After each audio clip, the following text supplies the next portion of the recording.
welcome back to the Citizen channel. Hope you're all staying safe and well. And our regular look at a home programme. We're going to look at City versus West Ham United on our programme watch today from the 3rd of May 2023. Yes, a good, comfortable 3-0 win, of course. And we've got the programme to look at, of course. Cole Palmer on the front, yeah, although he's not the main guy in the article inside, which is a bit odd, but hey, we take what we get, don't we? So we'll have a look through that. Please, if you are new to the channel, push that subscribe button, push the bell notifications. It's great to have you on board. Everything City, past, present, and forever, of course. And if you're pressing those buttons, press that little like button, guys. Much appreciated. I'm trying to get at least, well, the programme watches don't perhaps get as many watches as some of the other City stuff. So if you can try and get me to 15 likes, 15 to 20 will do. Be most appreciated, and I'll be very, very, very grateful. Yes, £4 for 84. Thinking about donating here on this one, a little scan code, is it QR code recall or something like that? Supporting City in the community. So if you do go out and buy this after the event or in future, you can still use that. Available, of course, on subscription and individual as well. You can buy them individually from www.reachsportshop.com. 26 issues for £97.50, £65 if you're outside of the UK and in Europe, and £80 for the rest of the world. And, of course, we'll at least one. Well, we will get one. If you start a subscription now, of course, it'll pass over to next season. It doesn't have to be a set thing. And, of course, you get the Champions League programmes for the cheaper price as well, because, of course, they're £1 dearer face value. You can also get 12 as well. They don't advertise that in the programme or on the page, but if you go onto their site, you can get 12 issues as well. You don't have to commit yourself to 26. Right, so we've got Mr. Cole Palmer, as I said on the cover. We've got our regular standard stuff, of course, from Pep and Buzzer. Plus a little news piece this time by Jolien Lescott on the win at Fulham, and that's all Pep and Buzzer are talking about, Fulham and obviously this game, etc. City women feature Philippa Angeldal. Is that how you pronounce that? Or Angel Dal? I'm not sure how you pronounce it. City Under-18s features Justin, I don't know what I'm trying to do to me today, Oba Duo. Yeah, Justin Obo Wo Duo. There you go. So that's that. And the EDS, fortunately, just talking about their Premier League 2 triumph. So no pronunciations on that one. Feature itself, as I said, isn't on Cole Palmer, but on Bernardo. And no, he wasn't asked about his future, which is a bit more interesting perhaps than the normal stuff you get. Very boring then again, wasn't it? He probably would have given a stock answer. He was asked about it. I'm a City player, and that's all I'm going to talk about, and that's what happens. So you can't get to the nitty-gritty of it. Interesting stats, 33 goals he scored in the Premier League, and 33 assists, so dead level, 33 and 33. A 43.78% passes. 43.78, I'm struggling today, passes per match with a shot accuracy of 39%. Head-to-head today looks at Diaz versus Ogbonna. Tackle success rate says Diaz is 62%, Ogbonna's 65%. Clearances, Ogbonna's played over double the games Diaz have, but clearances 202 by Diaz. And 800, over 4 times as many, 865. Over double the games, but it just shows how under the pump West Ham have been compared to City for him to have to make those sort of clearances. Double agents today, we've got the late, rest in peace, Marc-Vivien Foe. We'll have the excerpt from that in a moment. X and the City features Steve Fleet, who used to play, of course, for City, and his link up with keepers when he come back to City in a coaching job. So we'll have a little excerpt of that as well, his opinion on a couple of goalkeepers he worked with. Kitted out Mark McCarthy, of course, at Mark MMMAC, goes back to those brief First Advice days, yes, they went bust, I think, didn't they, while they were sponsoring us. First Advice, featuring a number 39 shirt worn by, of course, Nicholas the Sulk Anelka. Just a fun question in the City quiz, answer at the end, so have a think about this one. I didn't know this one offhand. I might have to think. If I thought about it, I might have come up with it eventually, but see if you can come up with it before I end this vlog anyway. Question 2 from the Just for Fun City quiz.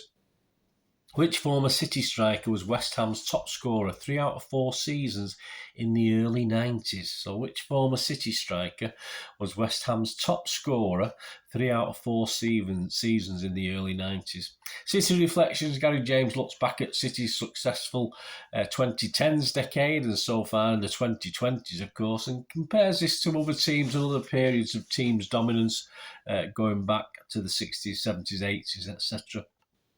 Kevin Cummins today on a photo shoot he did in Whitechapel in May 1996 with Manchester Supergroup. Yes, electronic, complete with one Johnny Marr, of course. I've never heard of him myself. I'm sure if you're into that music thing, you know who they are anyway. Matchmaker picks out 10 standout games for Maximo Perrone. Yes, Argentina under-16s, Vélez Sarsfield, Argentina under-20s, and of course a couple of games for City. Right, let's get to the excerpts. Let's just have a quick go at this now. We can find the page. A couple of excerpts to read out that piqued my interest. Double agents, as I said, rest in peace, Marc-Vivien Foe. Just read a little bit of that out. He made his debut in a 3-0 defeat at Leeds in the Premier League, but quickly established himself as an automatic choice in Keegan's side, starting 35 games and scoring an impressive 9 goals.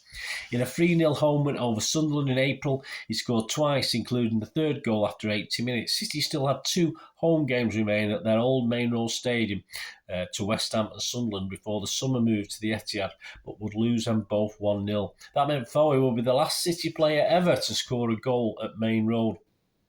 His move to City was his second spell in Premier League football, having spent 2 seasons with West Ham from 1998 to 2000, making 45 appearances. He had started his career with French side Lyon and at one stage seemed set for a move to Manchester United until a broken leg forced him out the Cameroon's 1998 World Cup campaign. After his spell with the Hammers, he would return to Lyon, whereby the most tragic coincidence is his life would end on that fateful day. Tributes poured in from around the football world following Foe's death, led by City and Keegan, who immediately announced that the club had retired the number 23 shirt that Foe had worn that season. There's also a plaque in his honour in the Memorial Garden at the Etihad, while his name is memorialised on the wall of the Players' Tunnel. Rest in peace. And an excerpt on Steve Fleet. Yes, Steve Fleet. He joined City from school in 1957. Just a little look at his bit later when he finished his playing career. You returned to City after your playing career had come to an end, he was asked. He said, yes, I was fully qualified FA coach and had learned from my experience and mistakes as a player. I knew the role was to help other people, and I went back to City in 1973 to work with the youth team. Tony Butt, the manager, was a dream to work with. I also had a great relationship with Ken Barnes. City won the Central League title in 77-78, and the following 2 seasons we reached the final of the FA Youth Cup. He was questioned. He said, you helped Alex Williams reach the first team during that time and went on to work with 2 other future keepers after you'd left the club. He said, my next move was to Iceland, where I gained a lot of coaching experience and developed as a person. I returned to England in 1984 and worked for Ron Saunders, the manager of Birmingham City. There I coached Tony Colton and recommended that the club sign David Seaman from Peterborough United.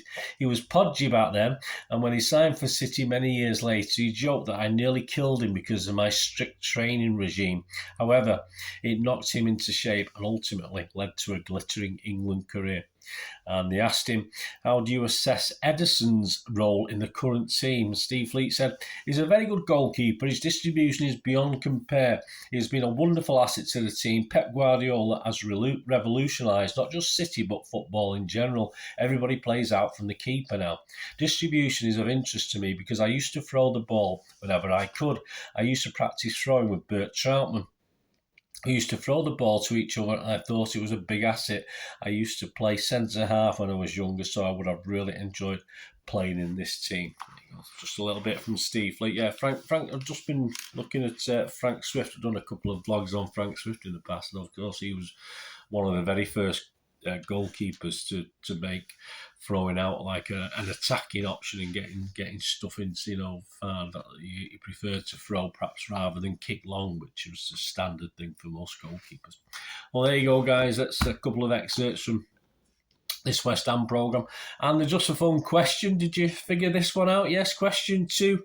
Which former City striker was West Ham's top scorer 3 out of 4 seasons in the early 90s? Yes. Did you get it? How about Trevor Morley? There you go. I didn't know it off. I had a little think, about 20 seconds. I couldn't think of it, but Trevor Morley, so well done if you got that. No prize, but well done anyway. And join me for the next programme watch, which of course will be having a look at the Manchester City versus Leeds programme. And I didn't get to Fulham away, the Fulham away game, so I'm still waiting for that to come through the post. So I've not quite done that yet. So this is a slightly out of order. But as soon as I get that Fulham programme, I will be on here and doing a review of it and scoring it as well, which is what I do with the away programmes. Anyway, thanks for watching, guys. Hope you enjoyed that. Let me know any thoughts. Steve Fleet, remember Steve Fleet? Marc-Vivien Foey, any recollections? That wonderful player and such a sad end. Please leave us your comments. Till we meet again, that's one thing, don't I? Please stay safe, please. Come on, City. Bye for now.